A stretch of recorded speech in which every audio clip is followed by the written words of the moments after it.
Assalamualaikum warahmatullahi taala wabarakatuh. Kami dari kelas 4 Amanah akan membentangkan tentang faktor tercetusnya Perang Dunia Kedua di Eropah. Baik, ada dua punca utama mengapa berlakunya Perang Dunia Kedua. Yang pertama disebabkan kemunculan ideologi baharu. Yang kedua disebabkan ketidakpuasan hati terhadap Perjanjian Versailles dan kegagalan Liga Bangsa-Bangsa.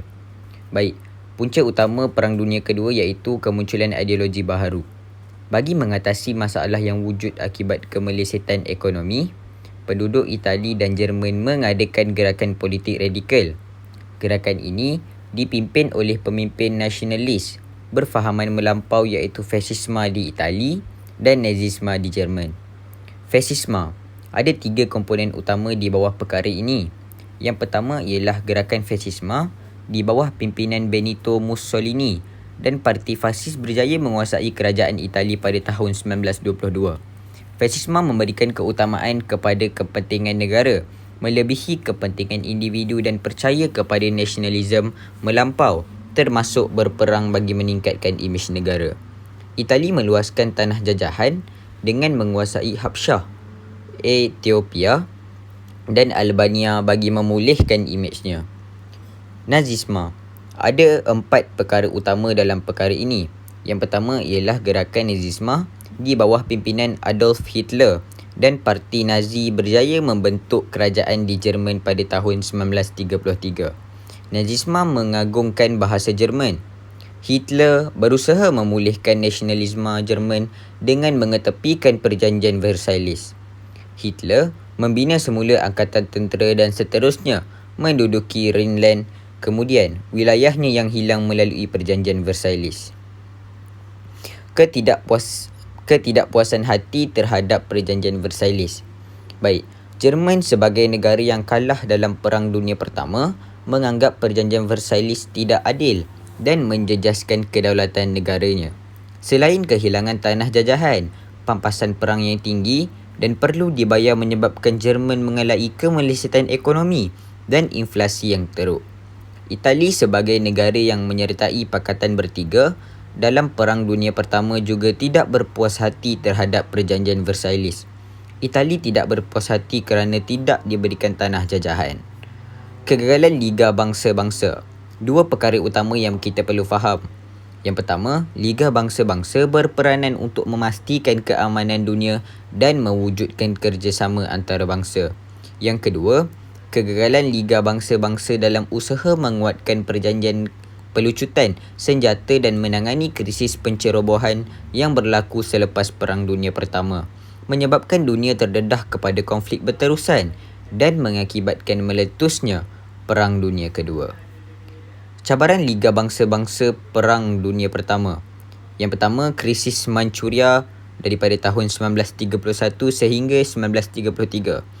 Jepun menakluki Manchuria iaitu wilayah di bawah penguasaan China.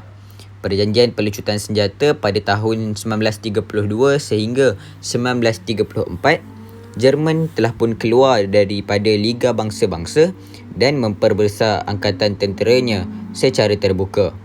Krisis Habsyah pula berlangsung pada tahun 1935 sehingga 1936, iaitu Itali telah pun menyerang Habsyah di Afrika. Perang Dunia Kedua di Eropah.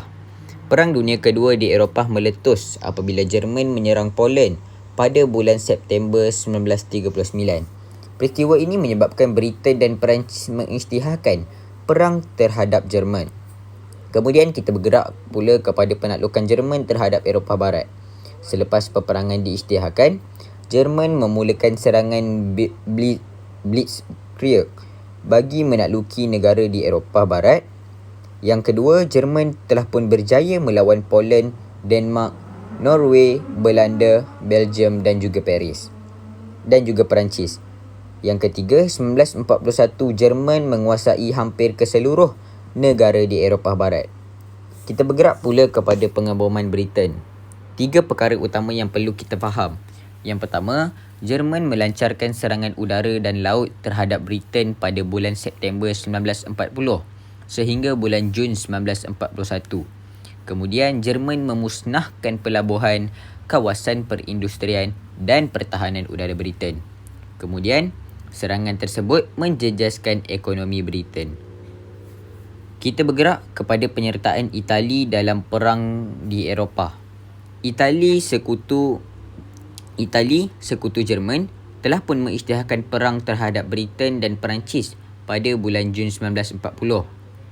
Tentera Itali menyerang Perancis melalui arah selatan, manakala tentera Jerman menyerang Perancis dari arah utara. Yang terakhir, saya akan menceritakan tentang serangan Jerman ke atas Rusia. Setelah menguasai Eropah Barat, Jerman telah melancarkan Operasi Barbarossa, iaitu serangan besar-besaran untuk menawan Rusia. Hitler ingin menguasai Rusia, iaitu empayar terbesar di Eropah, untuk mencapai cita-citanya menguasai seluruh Eropah. Operasi ini menyasarkan bandar utama di Rusia, Leningrad, Moskow dan Stalingrad. Sekian, terima kasih daripada kumpulan kami.